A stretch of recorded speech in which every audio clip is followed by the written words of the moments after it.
Et si, pour échapper à vos dettes, il ne vous restait qu'une seule option? Participer à un jeu. Pas un jeu ordinaire. Un jeu où chaque décision compte. Où chaque faux pas peut sceller votre destin. Un jeu mortel où le prix est colossal. Une somme d'argent capable d'effacer vos erreurs, de racheter votre vie, de vous offrir une seconde chance. Mais à quel prix? La moindre erreur. Et c'est l'élimination.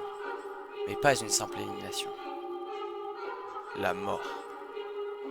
Dans ce jeu, il n'y a pas de seconde chance, pas de retour en arrière, juste une seule règle, gagnez ou disparaissez. Alors, petite remise en contexte.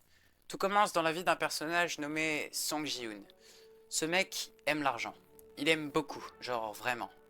Le problème avec ça, c'est qu'il est très endetté le mec. Mais il va jouer aux courses de chevaux quand même et garde sa vie comme si de rien n'était. Il a une fille qui part bientôt aux États-Unis et sa mère qui part bientôt tout court. Mais je pense que vous voyez ce que je veux dire. Le mec, il est vraiment prêt à tout pour rembourser ses dettes. On se demande pourquoi d'ailleurs. Eh bien, t'es un bon garçon. Dis-moi, où est le fric? Ok, ok, j'ai compris. Donc le mec est endetté, mais aussi menacé de rembourser en un certain temps. Il continue sa routine, il va prendre le métro, et il croise un mec plutôt swag, qui est juste là pour lui piquer son fric et jouer à un jeu d'argent avec lui. Il joue au jeu pour 100 000 won, sauf que lui, il a pas un rond. Mais Song, il est tellement prêt à tout pour réussir à revenir parmi ceux qui ne sont pas dans le rouge qu'il accepte. Le mec en face, il est fort. Trop fort. Donc Seong, il perd une première fois, sauf que le mec lui dit « Je te mets une claque et t'as le droit de rejouer ». Du coup, Seong, il rejoue plein de fois, comme toute personne qui espère malheureusement rembourser ses dettes un jour. À la fin, ce fameux mec swag lui demande s'il veut participer à un jeu grâce auquel il pourra rembourser ses dettes grâce au numéro inscrit sur une carte que Seong récupéra. Le soir même, Seong appela ce numéro et il rentra alors dans les jeux. Voilà, maintenant on sait à peu près le pourquoi, quand et comment de l'histoire. Ils ne savaient pas encore ce qui les attendait, juste une promesse gravée dans leur esprit, une chance de tout recommencer. Mais à quel prix? Quand Ji-hoon ouvre les yeux, la première chose qu'il ressent est une froideur qui lui mord la peau. Pas celle d'un hiver glacial, mais une froideur différente, une absence. Celle d'un lieu sans âme, où même l'air semble peser sur sa poitrine. Son regard s'ajuste lentement à la lumière qui ne laisse aucune place à l'ombre ni à la chaleur. Il est allongé sur un lit dur, inconfortable, comme ceux qu'on pourrait trouver dans une prison ou un centre de détention. Mais ce n'est ni l'un ni l'autre. Il se redresse avec difficulté, une douleur sourde pulsant dans sa nuque. Ses mains tremblent légèrement, mais ce n'est pas la fatigue, c'est la peur. Une peur qu'il ne parvient pas encore à comprendre. Il baisse les yeux et remarque qu'il porte un simple survêtement bleu, dépourvu de toute personnalité avec un numéro cousu sur la poitrine. 456. Ce chiffre, qui aurait pu être banal, lui donne soudain un poids, une signification qu'il ne peut pas encore saisir. Il regarde autour de lui et lentement, chaque détail de l'endroit semble s'imprimer dans son esprit. Une immense pièce, froide et impersonnelle. Les murs sont d'un blanc aseptisé, presque clinique.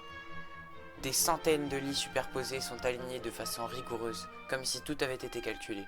Une organisation qui n'a rien d'humain. D'autres personnes commencent à bouger, des silhouettes encore floues, des murmures qui s'élèvent brisant le silence oppressant de Ji-hoon. Ji-hoon cligne des yeux, son cœur s'accélère. Ces gens, ils ne portent pas de visage familier, juste ces mêmes vêtements, ces mêmes numéros. Il veut parler, demander où est-ce qu'il est, qu'est-ce qui se passe. Mais sa gorge est sèche, alors il se contente de regarder et d'écouter. Autour de lui, les murmures deviennent des questions. Les voix confuses, inquiètes. Où sommes-nous? Qu'est-ce que c'est que cet endroit? Et pourquoi on est là? Les questions fusent, mais il n'y a pas de réponse. Pas d'explication. Juste des regards terrifiés qui s'échangent. Un sentiment en commun qui s'installe. Personne ne sait, personne ne comprend. Puis, ils arrivent. Silencieux, presque irréels, Ils portent des combinaisons rouges éclatantes, leur visage dissimulé derrière des masques géométriques dépourvus d'émotion. Leur simple présence fait taire toute la pièce. Une voix monotone résonne soudain et elle n'a rien d'humain, rien de rassurant. Une machine qui parle. Bienvenue, vous avez été sélectionné. Préparez-vous à jouer. Jouer, un mot simple, si innocent, mais il résonne comme une condamnation. Ji-hoon sent son estomac se nouer. Ce mot, il sait qu'il est porteur de quelque chose d'horrible, même s'il ne comprend pas encore pourquoi. Pas plus que les autres. Et pourtant, un frisson parcourt la pièce. Quelque chose au fond de chacun murmure que ce n'est pas un jeu ordinaire, que ce n'est pas une simple compétition. C'est une sentence, une marche vers l'inconnu, où une seule chose est certaine. Ici, il n'y aura que deux issues, gagner ou mourir. Maintenant, on va aborder le thème principal de Squid Game. En premier, le désespoir économique. Les participants ne sont pas là par choix, mais par nécessité. Tous sont acculés par des dettes, des échecs personnels ou des systèmes qui les oppressent. Leurs besoins de survie les poussent à risquer leur vie dans un jeu où l'humanité est absente. En deux, l'exploitation des vulnérables. Les riches organisateurs des jeux exploitent la misère des participants pour leur propre plaisir. Cela reflète une réalité où les élites capitalistes s'enrichissent souvent en exploitant les plus faibles. 3. La compétition déshumanisante. Les jeux symbolisent la façon dont la société oppose les individus aux autres, pour un gain personnel. L'idée qu'il faut écraser les autres pour survivre est mise en lumière, non, sans critique. Le message principal de Squid Game, c'est la perte d'humanité face à l'art. L'obsession pour la richesse peut déshumaniser les individus. Tout au long de la série, les participants font des choix qui les obligent à sacrifier leurs valeurs, leurs relations et leur empathie, pour augmenter leurs chances de survie. Cela reflète les dilemmes moraux auxquels beaucoup sont confrontés dans une société capitaliste. Jusqu'où peut-on aller pour réussir? La puissance destructrice de l'inégalité. La série montre que des inégalités criantes conduisent à des situations extrêmes. La violence, la trahison et même la mort deviennent des moyens de survivre dans un monde qui favorise les riches et laisse les pauvres se battre pour des miettes. L'illusion du libre arbitre.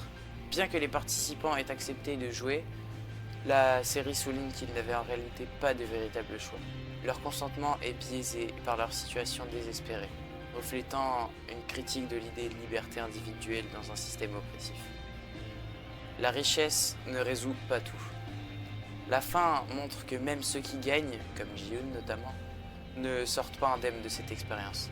L'argent ne peut pas réparer les dégâts psychologiques causés par la violence et les sacrifices. Cela pose une question, la richesse, mais à quel prix? Petit disclaimer, avant même de commencer, si tu veux pas te faire spoil, je te conseille de quitter la vidéo et de revenir plus tard. Bref, nous, on va aborder les théories. En premier, le rôle d'Ilnam. Vous savez, le 001, mais dans la première saison. Ilnam, le vieil homme, est révélé comme l'un des créateurs du jeu à la fin de la première saison. Une théorie propose que tous les jeux sont inspirés de ses souvenirs d'enfance. Le jeu du Dalgona reflète les friandises qu'il aimait. Le jeu des billes lui rappelle son quartier d'enfance. Le jeu final, Squid Game, est un clin d'œil à son enfance, où il jouait avec d'autres enfants. Il n'est jamais réellement en danger dans les jeux. 2. Le père de Ji-hoon. Plusieurs indices suggèrent une connexion familiale entre Ilnam et Ji-hoon. Lors du jeu des billes, Ilnam mentionne que le quartier ressemble à celui où il vivait avec son fils. Il remarque que Ji-hoon est un homme bon, comme un père pourrait le dire à son fils. La récurrence du chiffre 456 pourrait indiquer une relation particulière avec le joueur final. 3. Les potentiels autres jeux de la saison 2. Plusieurs possibilités sont possibles, mais sachant que ce sont censés être des jeux enfantins, je penserais que si la rébellion n'aurait pas eu lieu, les futurs jeux auraient pu être un cache-cache, ou même des chaises musicales. Très bien un labyrinthe si on aurait voulu. Après, rien n'est certain, mais venant d'une série cruelle comme Squid Game, ces jeux ont un potentiel énorme pour créer des situations stressantes. 4. La véritable signification des jeux. Chaque jeu reflète des choix moraux des participants et leurs liens avec la société. La corde symbolise la coopération nécessaire à la survie. Les billes représentent la trahison et la vulnérabilité. Le pont de verre souligne l'inégalité des opportunités. 5. Chaque joueur représente un péché capital. Certains fans pensent que chaque personnage incarne un des 7 péchés capitaux. Ji-hoon la paresse, car il ne parvient pas à gérer ses responsabilités au début. Sang-woo l'avarice, car il trahit pour de l'argent. Deok-soo la colère, en raison de sa violence naturelle. Saebiok, l'envie, puisqu'elle veut une vie meilleure pour elle et son frère. Ilnam, l'orgueil, car il croit être au-dessus des autres joueurs. Mineo, la luxure, manipulant les autres pour survivre. Ali, la gourmandise. Bien que métaphorique pour sa confiance aveugle dans les autres, il consomme sans réfléchir. 6. Une organisation mondiale des jeux. Squid Game est juste un fragment d'un système global. Ji-Hoon découvre que les jeux existent dans d'autres pays, chacune adaptée à la culture locale. Une lutte mondiale contre le système pourrait se développer impliquant des personnages internationaux. En plus bref, Seong est un personnage qui a su s'adapter dans la saison 2, pour tenter un assaut contre le maître du jeu. Le problème, c'est que le même maître du jeu était avec lui depuis le début, et a donc pu bypass toutes ses idées car il savait donc déjà quoi faire. En plus global, la saison 2 de Squid Game est extrêmement impactante de par son intrigue liée à l'île de la saison 1, sur laquelle Jun-ho s'est pris une balle par son propre frère, et n'a rien dit pour une raison inconnue, mais qui voudrait sûrement nous faire penser qu'il n'ose pas dénoncer son frère, et qu'il n'aurait pas pensé capable d'une chose aussi effroyable. Maintenant, revenons-en à la question principale de la vidéo, qui en est le titre. Comment Squid Game dissimule tout? Squid Game a énormément de facilité à nous cacher des informations dissimulées depuis le début des jeux grâce à l'ambiance que les producteurs du film nous montrent via des couleurs et jeux enfantins. Avec cependant des crimes horribles qui rendent les scènes atroces. D'ailleurs, ce genre de scène fait un rappel au drama horreur qu'on a déjà pu constater sur YouTube, c'est-à-dire une scène d'horreur avec une ambiance enfantine. Ce type de scène met en valeur les horreurs qui se passent dans les jeux. Ce pourquoi plein d'informations sont bâclées par les spectateurs et évite de mettre des informations en avant sans les garder secrètes. Sur ce, j'espère vraiment que ce type de vidéo vous plaît et si c'est le cas, n'hésitez vraiment pas à me soutenir en vous abonnant, likant, bref, vous connaissez la chanson. Et aussi d'aller voir ma chaîne gaming en description, juste en dessous de cette vidéo. Bref, moi je vous souhaite de ne jamais jouer à ces jeux, c'était Compote, à une prochaine, à plus.